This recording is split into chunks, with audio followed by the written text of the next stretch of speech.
Hello and welcome to part 2 of the Malik Show Live. I am your host, Malik Shabazz Sullivan. I'm so glad to have you all on the Malik Show Live.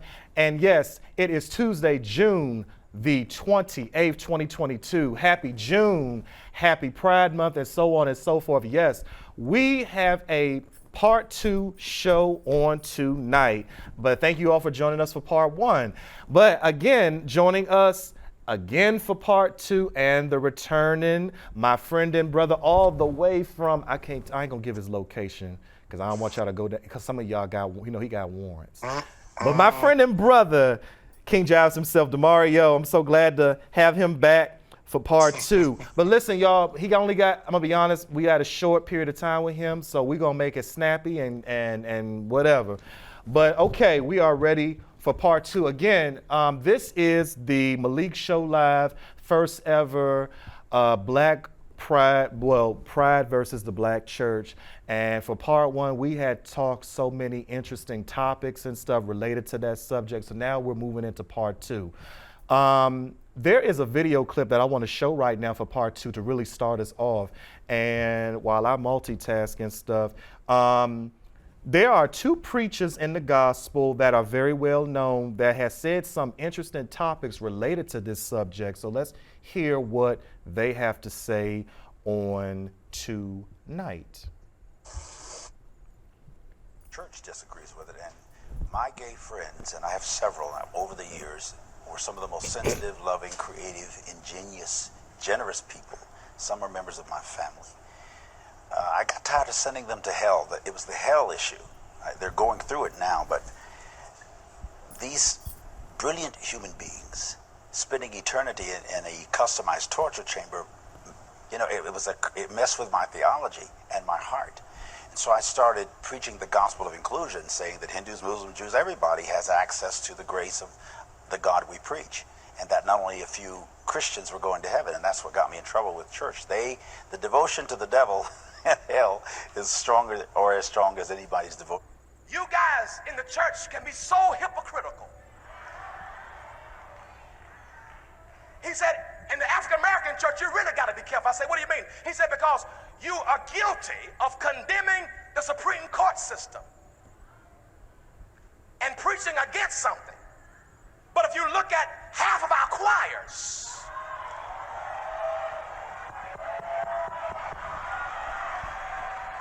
and a great number of our artists that we call abominations and we call demons, we demonize and dehumanize the same people that we use, and we don't say nothing about the gay choir director because he's good for business.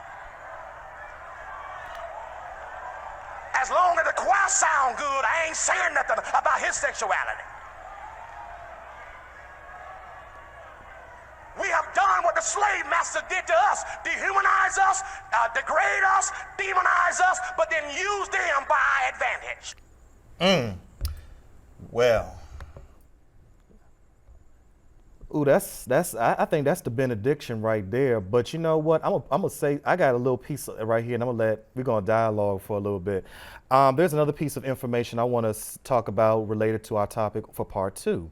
The issue of sexuality, especially the non-hetero expressions of sexuality, is a complex matter within the Black church community. Even with all of their diversity, the Black church people are regarded as the striking similar in their attitudes towards the non-heterosexual sexualities. They are viewed as not simply homophobic, but more homophobic than the other populations of society. There is probably no issue that better highlights Black church views toward the heterosexual than the same-sex marriages. A recent Pew study indicated that the Black church community itself studies 64% of African Americans opposing same-sex marriages, a percentage that had held the steady for several years, while the overall population became less to the marriages and the relationships, and that has been from 1996 to 2022.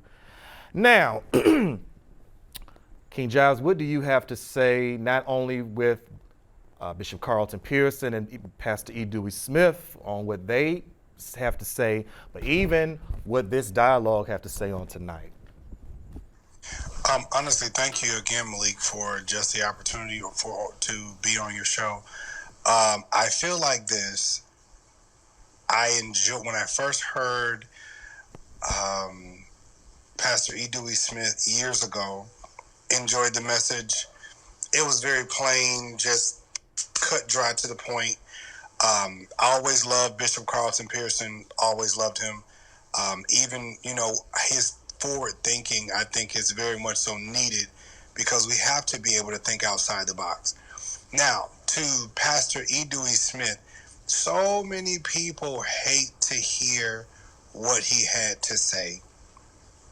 I remember when I lived up north, and for the first time ever in my adult life and as a child, I remember this pastor came to at that particular time, my spiritual father, and he preached at the church, and he ministered somewhat on Sodom and Gomorrah.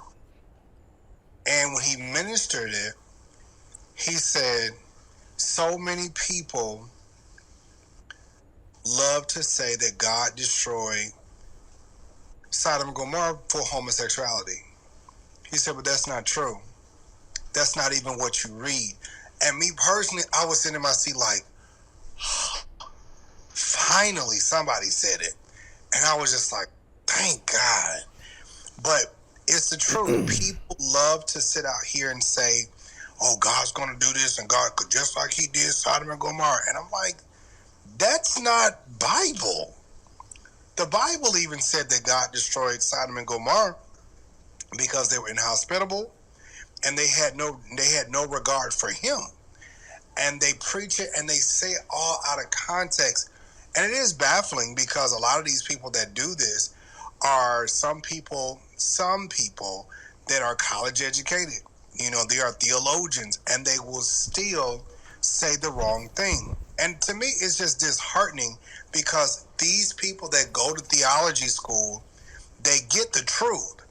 They get the facts of, what is, but they still will preach this rhetoric and this foolishness anyways.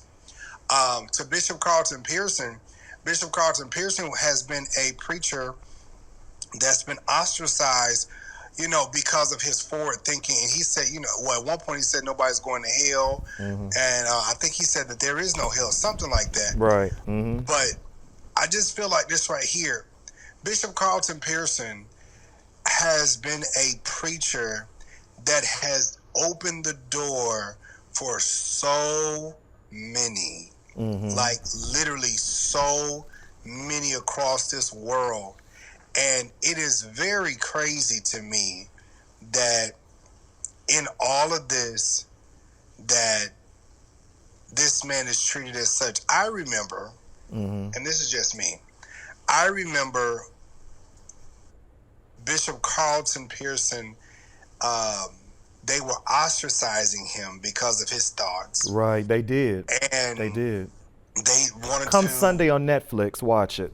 Go ahead. Yeah. And all of those things. And yet and still, this man was the only one. This is the man who gave Bishop T.D. Jakes a push. Out of all of the things that he's done, I mean, we can even go back to Azusa and those camp meetings and those convention meetings and things. It was so major, like major. And nobody else has done anything like that. Nobody has done anything like that. But yet it's still the man that did all of this stuff. We throw him off to the side. Right. And what do we have now is a bunch of, I hope I can say this, we have a bunch of bastard men and women that are running around. Really, they say that they have fathers in the gospel, but even them are bastard children, and they're running around and they're just preaching for the sake of a gig, preaching for the sake of, getting my name up there, preaching for the sake of, oh, hear me, doc. Oh, I can preach. Put me on the itinerary. I can do this. And it's like nothing, nothing. And I do mean nothing. Nothing is being accomplished. Nobody's being brought to Christ. Don't nobody want to come to Christ. After all that's said and done, who really wants to come sit at your church? I feel nothing. Right. Well, you know what? While I still got you on the air, you definitely have to talk about this next individual. Now, I'm going to just say this. I'm Malik Shabazz Sullivan.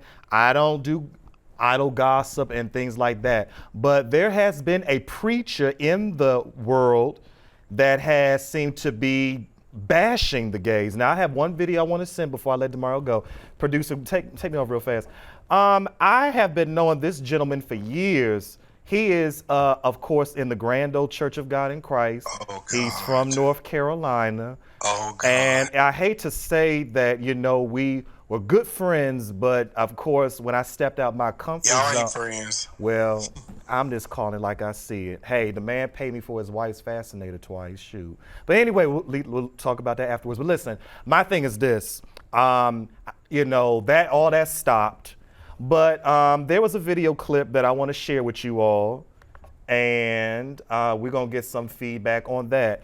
But my thing is this, though. I kind of feel he's an advocate for the LGBTQ because he stays talking about it every June and every... Well, I don't know if he's an advocate. Well, I'm going to let him do the talking in this next video clip. Use slang. Use the language God used. Abomination. Say what God God. Is this the one where he was talking about William McCray? I don't even know. Yeah, this is it. You're beautiful. You're among the most beautiful women in the world. I'm biased. I think you are the most beautiful women in the world. But I think he's down low. unmarried. I think he's Don't make good wives. The country singer Tammy Wynette sang, "Stand by your man."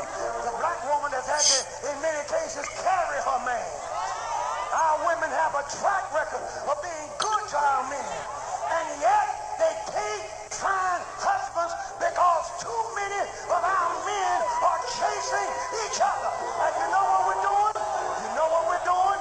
We're finding I think Bishop is one of those men who like to get it in the secret closet. Tomorrow we live. People hearing this. That's fine. They can hear me. I'll do this performance. He likes to get it in the secret closet. So just take me to the prayer room, so that'll be fine. Oh, God. We pretend not to notice who will stand up and preach a real word and tell the world. All right. Okay. So, all right. I had to show that. I'm gonna go on and talk about. I am going to talk about that again.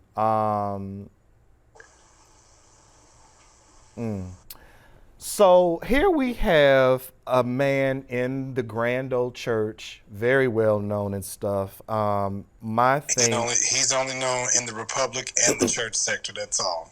Well, I'm gonna just say this, and I kind of feel that he is definitely a big advocate for the. Because I'm saying this. I feel this is my opinion. I feel no preacher or pastor is going to do the most like I think he's doing it. What I mean by this, ain't nobody is going to have pride flags in their church. Ain't nobody going to be talking about. I mean, you can talk about it when it's necessary, but. Let me say this, pause for a minute. I'm watching some of the comments right now. I will say this to whomever that's watching. Please do not, I revoke any disrespect on this, because you will be blocked. I don't tolerate disrespect. So again, for those, I see like 1 or 2 comments, you'll be blocked afterwards, so I don't have to worry about you afterwards. I will say this, I won't tolerate that. If you don't care for it, you're welcome to remove yourself. God bless you, thank you. Anyway, but yeah. My thing with him is I just feel he's a big advocate. Like I will say that he is literally every time when the LGBT, I say this, every time when it's something related to that, he's gonna be the first one to say something and stuff. And even so, when I had went out and looked at his church, had the flags all over and stuff, and something just dawned on me one day. I said, wait a minute, for someone to really hate or dislike that, but you carrying the signature and the, you know what I'm saying? But Damar, I'm gonna let you steal the rest. Okay, because I'm getting ready to go. Okay. But I tell you this, my first time hearing him, I do believe it was, I didn't make it a convocation that year, but I tell you this, after even hearing him, the way that man talked about, and I listen, I know, you know, our fellow blogger, I know he could, you know, dress avant-garde and well, maybe that's not the right word, but I know that he could be very extra, Yes. you know, with his dress and attire. Our fellow brother, and we're missing him on tonight. And we might, and like I say, we know if he's there next week in Columbus, he will give a great performance. Go ahead, Demario.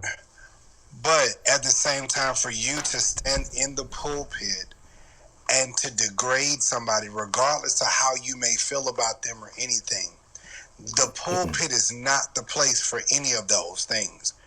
You know, I heard somebody say this to me. They said, Mario, why can't people just preach Jesus? I said, that's too much like right. I said, you know, at the end of the day, if you're not in the pulpit asking for money, beating up on the gays, or having a praise break, you haven't did anything. A performance, yes. You haven't did anything at all. Yes. And it's like at the end of the day, and I promise you this, at the end of the day, it's like, you know, people say, well, Mari, you have a problem with the church. Your church hurt. No, I'm not. I remember the day that like church was church. Like you came for healing and you had a problem and you wanted to be delivered from drinking or smoking or whatever. Like that's what you know, that's what it was. Now it's one big entertainment fest. And then you have people like this, that's all they know. And then they sit up here and they suck up to these presidents so they can have money to line their pockets and things of that nature, because that's what they do too. And then they sit out here and it's like, you beat up on the gays. Well, baby, who you think been running all this stuff all the time? Who you think been making sure all this stuff? Let me just say this. Hold on, pause, one quick. I know this your show, okay. So please forgive me when I say this. Okay. Who you think run the Church of God in Christ? Who you think makes sure all this stuff look good? Whether they out in the open or on the DL, baby, it's us. It is. And who's making your wives hats and beating their faces and all that kind of stuff? Yeah, y'all got to think about stuff like that. They better think about stuff like that. I will say that you better. Because I will say this, black women don't like to spend money. So I ain't gonna put that out there. But they don't like to spend money. They will spend money if they need to, but they don't like to spend money. But my thing is they'll spend money on hair and nails and a beat the face and all that kind of, you know, that glamorous look. But my thing is, before you go, we just have this man that is definitely an advocate. You know what I wanted to tell him one day, I think, because I know I went to Orlando last month, a few weeks ago, and it was definitely some shade on the low and stuff. But you know what I just wanted to say? I said, you know what I think you should do? I think you should just be an advocate for LGBTQ. You don't have to come, you don't have to support, but I just say, just be an advocate for it and just, you know, because this man, I think that's one of his favorite topics or his subjects. I told you, I think the man is undercover. Well, who knows? You know, here's the other thing. And I am gonna get ready and go through. Here's the other thing. I feel like this. With all of this beating up on, and what's so sad about this, what I'm about to say is that you have people that are of the LGBTQ that think that they're damned to hell and God don't love them, and they're just hoping that God just hear them. And I just be looking dumbfounded because I'm like, You don't think God hear you, but God hear them? Look at all these preachers and pastors out here who have molested young boys and young girls, and they doing all this salivating on the altar and carrying on. So you think God hear them over you? And I'm like, where's your heart when it's concerning God? Like, if your heart is right, he said, God, the Bible says, I look at your heart. Mm-hmm. It's the matter of the heart that means something. Right. And these people, it's like, so before you, when you get on your knees to pray and everything, and you think God is going to overlook you and go deal with your pastor. Oh, but my pastor's blessed. Baby, he's not blessed. He just know how to canoodle the system. That's all. He knows how to make sure that money keep flowing in. That's all. That's why he looked blessed. But baby, every day that you wake up, you're blessed. When you need to be able to pay your bills and you look in your bank account and some kind of way somebody sent you some money from here, baby, somebody ordered a product from there, somebody called you to do some work over there, baby, you're blessed. He said, I would never leave you nor forsake you. Yes, that's Period. what he said. That's what he said. Now, you don't get me to start because I'm going to have to pull out my hoop triggers, but listen, I got to go. I love you, Malik. I appreciate you. I love you so too, brother. And I'll hit you up. About the Tyler Perry thing. I'll call you, talk to you later, child. Okay. Okay. Whew, that was a good performance. But anyway, we're 7 minutes into our final show on tonight. I'm going to just give you all some nuggets and some advice from Malik Shabazz Sullivan, and then I'm going to be dismissed.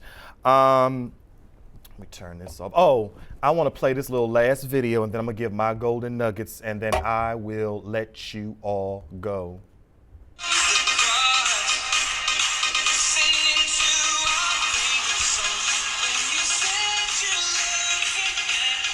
Okay.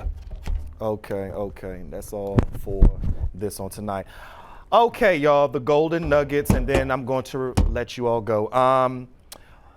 In this last few minutes of the show, I'm gonna just say from Malik Shabazz Sullivan's point of view, my first thing I want to say to all of the LGBTQ out there that is watching and that will be watching after the show goes off, I ask you to continue to be your authentic self. Yes, you are going to be judged. Yes, you're going to be condemned. Yes, you're going to be looked funny or whatever. The advice that I would like to leave for you on tonight is keep being your authentic self. You are somebody important. You are somebody special. You are somebody in this world that can make a difference in somebody else's life, whether they are straight, whether they're whatever. That's my advice and my nuggets to you, because you do got some LGBTQ people out there that are hurt, that are dealing with things, whether it's from society and whether it's from their families and all of that. But on tonight, I leave this with you. Continue to be your authentic self. The Black church, I will say what I need to say to them. I hope that one day, I don't know when it will be, but I hope that the Black church can come to, I'm not just gonna say the Black church, well, I'm gonna say the Black church because that's where most of the controversy comes from. I mean, you don't hear, it's controversy, but the Black church seems to be the number one. But I just hope that one day they will find it within their hearts to allow the people to come in, and because I'm just saying, you don't know what people's talents, what people's go-throughs in life, behind the scenes, in front of the scenes, or any of those things. But I'm hoping the Black church can coexist. They can find it within their selves to find some type of peace and comfort with it. I know they'll disagree because they don't believe it, but I feel at the end of the day, love is love. People are people. And, I feel that the Bible does talk about love and stuff. But I will say this, I will leave this, that I pray that one day that the Black church and the LGBTQ can come together one day, put all differences to the sides, put all hatred to the side, and just come together as one and Because like I say, I just feel coming together can make the dream work. So I just want to leave that with you tonight as well. Now, I have some funny stuff I want to leave with you, and then I'm going to get off here. Ladies, ladies, I have something for the ladies on tonight. Ladies, stop being a cover girl. I'm going to keep on saying that. That thing tickled me back in Orlando when I heard that. But on a serious note, stop being a cover girl. Stop getting with these brothers, whether they're pastors, whether they're bishops, whether they're this and that, and you already know what's up. Why are you going to doom yourself with pain, with misery, with sadness and upsetness? I just want to free you on tonight that get out of the relationship. Stop looking for benefits. Be your own woman. Have your own mind and techniques. But I must say on tonight, stop being a cover girl. If you know that that man is like that, you leave. Leave. And last but certainly not least,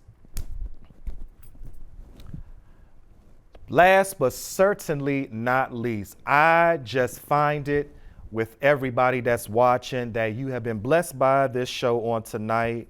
I know it's going to be some backlash behind this. It might be some good and some bad, but I, for one, Malik Shabazz Sullivan, am feeling good about this show on tonight. Share a little story. It's 2 minutes in. I feel free on tonight doing this show. I kind of was nervous. I didn't know what to say, how to present it to the people, but I felt it was a success. And I pray that you all were blessed by it and could get some type of understanding. The ones who's not going to understand and just here to be nosy, I thank you for watching as well. But I know for me, at 31 years old, that I am, at this point in life, I am free in myself. I feel so much better within myself. It hasn't been an easy journey. I am a church baby. I'm a Kojic baby, born and raised.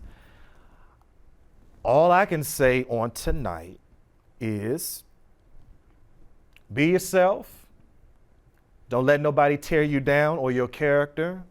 Let your light so shine and keep being you. Keep being your authentic self. Don't let nobody, and I have to tell this to myself sometimes, don't let nobody tear your character down. If you are a good person and you know you're doing right, especially to society and in your inner circle, live. I thank you all for watching the Malik Show Live on tonight. Tomorrow, the Malik Show Live will be back. The Church of God in Christ AIM Convention 2022 is next week, and I always do a Kojic show. I always do. I've been doing it since the Malik Show started, and I'm going to continue to do it. But join us tomorrow night, the Malik Show Live. We're going to AIM, Columbus, Ohio, next week. But come and join. We have a special guest that will be with us. We'll have the fashions. We'll have the praise breaks. We'll have the speakers for this year. We will also have a special guest all the way from a certain sunny side of the country that will be live. I don't think you want to miss it. But I thank you all for watching on tonight. I am your host, Malik Dior Shabazz Sullivan. I ask you to be true and be you. And God bless you on tonight. I thank you for watching and see you next time.